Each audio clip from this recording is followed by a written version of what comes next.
Hello ನಮಸ್ಕಾರ ಸ್ನೇಹಿತರೆ, ಎಲ್ಲರೂ ಹೇಗಿದ್ದೀರಾ? ನಾವು ಚೆನ್ನಾಗಿದ್ದೀವಿ, ನೀವು ಕೂಡ ಚೆನ್ನಾಗಿದ್ದೀರಾ ಅಂತ ತಿಳ್ಕೊತೀನಿ. ಬನ್ನಿ ಸ್ನೇಹಿತರೆ, ಇವತ್ತೊಂದು ಅವರೆಕಾಯಿ ಸೀಸನ್ನಲ್ಲಿ ಮಾಡ್ತಕ್ಕಂಥ ಇತ್ಕಿದ ಬೇಳೆ ಸಾಂಬಾರು ನಮ್ಮ ಮನೇಲಿ ಹೇಗೆ ಮಾಡಿದ್ದೀನಿ ಅಂತ ನಿಮ್ಮನಿಗೂ ಕೂಡ ಶೇರ್ ಮಾಡ್ಕೊಂಡಿದ್ದೀನಿ.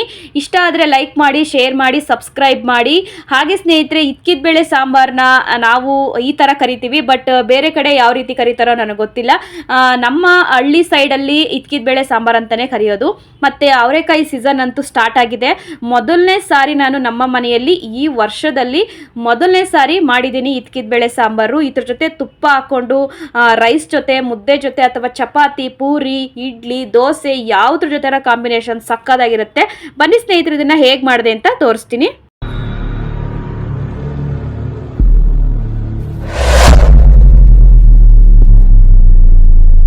ನೋಡಿ ಸ್ನೇಹಿತರೆ, ಮೊದಲಿಗೆ ನಾನು ಇತ್ಕಿದ ಬೇಳೆ ತಗೊಂಡಿದ್ದೀನಿ. ಇದನ್ನು ಅವರೆಕಾಯಿ ತಗೊಬಂದು ಒಂದು ಕಾಳೆಲ್ಲ ಬೀಡಿಸ್ಕೊಂಡು ಒಂದು 3 hours ನೆನೆಸಿ ಅದನ್ನು ಬಿಗೆ ಹಿಂಗೆ ಒಂದು ಕಾಳನ್ನ ಪ್ರೆಸ್ ಮಾಡಿದ್ರೆ ಈ ಥರ ಬೇಳೆಗಳು ಸಿಗುತ್ತೆ, ರೆಡಿ ಮಾಡ್ಕೋಬೋದು. ಮತ್ತು 1 kg ಇತ್ಕಿದ ಬೇಳೆ ಇದೆ. ಇದನ್ನು ಚೆನ್ನಾಗಿ ವಾಶ್ ಮಾಡಿ ಇಟ್ಕೊಂಡಿದ್ದೀನಿ. ಹಾಗೆ ಸ್ನೇಹಿತರೆ, ಒಂದು ದಪ್ಪ ಸೈಜ್ ಈರುಳ್ಳಿನ ಕಟ್ ಮಾಡಿ ಇಟ್ಕೊಂಡಿದ್ದೀನಿ ಇದನ್ನು ಮಸಾಲೆಗೆ ಹಾಕ್ಕೊಳ್ಳಿಕ್ಕೆ. ಹಾಗೆ 1 ಟೊಮೊಟೊ ತೊಗೊಂಡಿದ್ದೀನಿ, ತೆಂಗಿನಕಾಯಿ ತೊಗೊಂಡಿದ್ದೀನಿ, ಹಾಗೆ ಸ್ವಲ್ಪ ಕೊತ್ತಂಬರಿ, ಪುದೀನ, ಮತ್ತು ಇನ್ನು ಸ್ಪೈಸಸ್ ಪೌಡ್ರ್ಗಳಾಗಿರ್ಬೋದು, ಅರಿಶಿನ, ಖಾರದ ಪೌಡ್ರು, ಗರಂ ಮಸಾಲ, ಧನಿಯಾ ಪೌಡ್ರುಗಳನ್ನು ಕೂಡ ತಗೊಂಡಿದ್ದೀನಿ ಸ್ನೇಹಿತರೆ.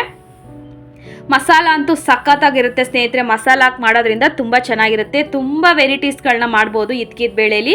ಇನ್ನು ಶುಂಠಿ ಬೆಳ್ಳುಳ್ಳಿ ಪೇಸ್ಟ್ ಕೂಡ ಹಾಕ್ಕೊಂಡಿದ್ದೀನಿ. ನಮ್ಮ ಮನೇಲಿ ಶುಂಠಿ ಖಾಲಿಯಾಗಿತ್ತು, ಹಂಗಾಗಿ ಶುಂಠಿ ಬೆಳ್ಳುಳ್ಳಿ ಪೇಸ್ಟ್ ಹಾಕ್ಕೊಬಿಟ್ಟಿದ್ದೀನಿ. ಮತ್ತು ಇನ್ನು ಚಕ್ಕೆ ಆಗಿರ್ಬೋದು, ಕಡಲೆ ಮತ್ತು ಲವಂಗ ಇದನ್ನೆಲ್ಲ ಹಾಕ್ಕೊಂಡಿದ್ದೀನಿ. ಅದನ್ನೆಲ್ಲ ಮಸಾಲ ಆಡಿಸ್ಕೊಳ್ಬೇಕು.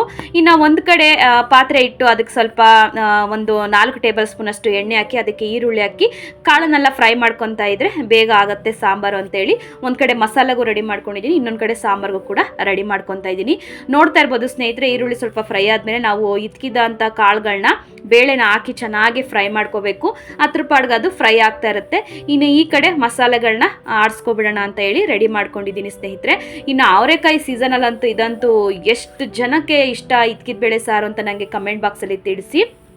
ನೋಡಿ ಸ್ನೇಹಿತರೆ, ಈಗ ನಾನು ಕಾಯಿ ಆಗಿರ್ಬೋದು, ಶುಂಠಿ ಬೆಳ್ಳುಳ್ಳಿ ಪೇಸ್ಟು ಮತ್ತು ಈರುಳ್ಳಿ ಮತ್ತು ಟೊಮೊಟೊ ಇದನ್ನೆಲ್ಲ ಫಸ್ಟು ಚೆನ್ನಾಗಿ ಪೇಸ್ಟ್ ಮಾಡ್ಕೊಂಡು ಬರ್ತೀನಿ. ಅದಾದಮೇಲೆ ಸ್ವಲ್ಪ ಕೊತ್ತಂಬರಿ ಸೊಪ್ಪು ಮತ್ತು ಪುದೀನ, ಇನ್ನು ಸ್ಪೈಸಸ್ ಪೌಡ್ರುಗಳಾಗಿರ್ಬೋದು, ಮತ್ತು ಕಡಲೆ, ಚಕ್ಕೆ, ಲವಂಗ ಅಂತ ಇರುತ್ತಲ್ಲ ಅದನ್ನೆಲ್ಲ ಚೆನ್ನಾಗಿ ಪೇಸ್ಟ್ ಮಾಡ್ಕೊಬಂದು ರೆಡಿ ಮಾಡಿ ಇಟ್ಕೊಂಡಿದ್ದೀನಿ ಸ್ನೇಹಿತರೆ. ತುಂಬ ಅಂದರೆ ತುಂಬ ಈಸಿ, ಸಕ್ಕದಾಗಿರುತ್ತೆ ಟೇಸ್ಟ್ ಮಾತ್ರ. Same chicken sambar, mutton sambar ತಿನ್ನೋ ಥರನೇ ಇರುತ್ತೆ. ಇನ್ನು ಕಾಳು ಕೂಡ ಫ್ರೈ ಆಗಿತ್ತು, ಹಾಗಾಗಿ ಮಸಾಲ ಕೂಡ ನಾನು ಹಾಕ್ಕೊತಾ ಇದ್ದೀನಿ.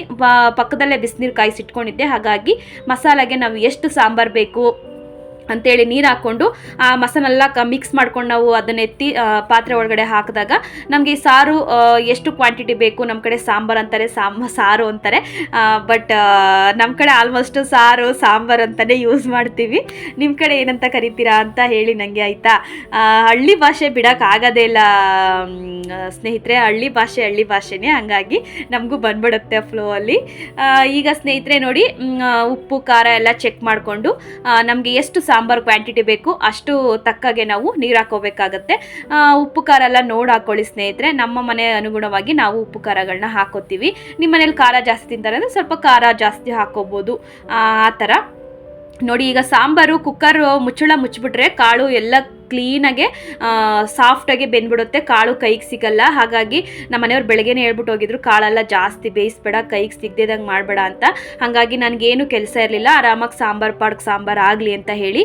ನೀವೇನಾದರೂ ಸ್ವಲ್ಪ ಬ್ಯುಸಿ ಇದ್ದರೆ, ಬೇಗ ಸಾಂಬಾರು ಮಾಡ್ಕೋಬೇಕು ಅನ್ನೋದಾದರೆ ಕುಕ್ಕರಲ್ಲಿ 1 ವಿಜಿಲ್ ಕೂಗಿಸ್ಕೊಂಡ್ರೆ ಸಾಕು, ಸಾಂಬಾರು ರೆಡಿ ಆಗಿರುತ್ತೆ. ಬಟ್ ಮನೇಲೆ ಫ್ರೀ ಆಗಿದ್ದೀವಿ, ಅದ್ರ ಪಾಡ್ಗೆ ಅದು ಸಾಂಬಾರು ಆಗಲಿ ಅಂತ ಹೇಳಿದ್ರೆ ನೋಡಿ, ಈ ರೀತಿ ನೀವು ಸಾಂಬಾರಿಗೆ ಮಸಾಲ ಎಲ್ಲ ಹಾಕಿ ಸಾಂಬಾರು ಮಾಡಿ ಇಟ್ಬಿಟ್ಟು ಅದ್ರ ಪಾಡ್ಗದು ಬೇಯ್ತಾ ಇರುತ್ತೆ. ನಮ್ಮ ಪಾಡ್ ಕೆಲಸ ಮಾಡ್ತಾ ಇರ್ಬೋದು. ಹಾಗಾಗಿ ನಾನು ಓಪನ್ನಾಗೆ ನಾನು ಸಾಂಬಾರನ್ನ ಮಾಡಿದ್ದೀನಿ. ಯಾವುದೇ ಕುಕ್ಕರಲ್ಲಿ ವಿಜಿಲ್ ಹಾಕಿ ನಾನು ಕೂಗಿಸ್ಲಿಲ್ಲ, ಯಾಕೆಂದರೆ ಕಾಳು ಕೈಗೆ ಸಿಗಲ್ಲ. ಹಾಗಾಗಿ ತುಂಬ ಅಂದರೆ ತುಂಬ ಚೆನ್ನಾಗಿರುತ್ತೆ ಸ್ನೇಹಿತರೆ. ನೋಡಿ, ತುಪ್ಪದ ಜೊತೆ ಅನ್ನ ಸಾಂಬಾರು ಜೊತೆ ತಿಂತಾ ಇದ್ರೆ ಹಾಕ್ಕೊಂಡು ಸಕ್ಕದಾಗಿರುತ್ತೆ. ನಮ್ಮ ಹಳ್ಳಿ ಸೈಡು ಸಂಕ್ರಾಂತಿ ಹಬ್ಬದಲ್ಲಿ ಮಿಸ್ ಮಾಡದೆ ಮಾಡ್ತಕ್ಕಂಥ ರೆಸಿಪಿ ಅಂದರೆ ಇತ್ಕಿದ ಬೇಳೆ ಸಾಂಬಾರು, ತುಪ್ಪ, ರೈಸು, ಮುದ್ದೆ. ಇದಂತೂ ಕಂಟಿನ್ಯೂಸ್ ಆಗಿ ಮಾಡೇ ಮಾಡ್ತಾರೆ. ನಮ್ಮ ಹಳ್ಳಿ ಸೈಡು ಸಂಕ್ರಾಂತಿ ಹಬ್ಬದ ಸ್ಪೆಷಲ್ಲು ಅಂತಲೇ ಹೇಳ್ಬೋದು ಸ್ನೇಹಿತರೆ. ಅಷ್ಟು ಚೆನ್ನಾಗಿರುತ್ತೆ ಟೇಸ್ಟು. ಎಷ್ಟು ಎಷ್ಟು ಅಂದರೆ ತಿಂತಾಯಿದ್ರೆ ಇನ್ನೂ ತಿನ್ನೋಣ ಅನ್ನಿಸ್ಬೇಕು. ಹೊಟ್ಟೆ ತುಂಬ ಅನ್ನ ತಿಂದಿದ್ರು ಇನ್ನೂ ತಿನ್ನೋಣ ಅನ್ನಿಸ್ಬೇಕು, ಅಷ್ಟು ಚೆನ್ನಾಗಿರುತ್ತೆ. ಇದ್ಕಿದ ಬೇಳೆ ಸಾಂಬಾರು ಜೊತೆ ತುಪ್ಪ ಅಂತೂ ಹಾಕ್ಕೊಳ್ಳೇಬೇಕು ಸ್ನೇಹಿತರೆ. ಆ ಟೇಸ್ಟ್ ನೋಡಿ, ತುಪ್ಪ ಹಾಕ್ಕೊಂಡು ತಿಂದು ನೋಡಿ ಹೇಗಿರುತ್ತೆ ಅಂತ ನನಗೆ ಕಮೆಂಟ್ ಬಾಕ್ಸಲ್ಲಿ ತಿಳಿಸಿ.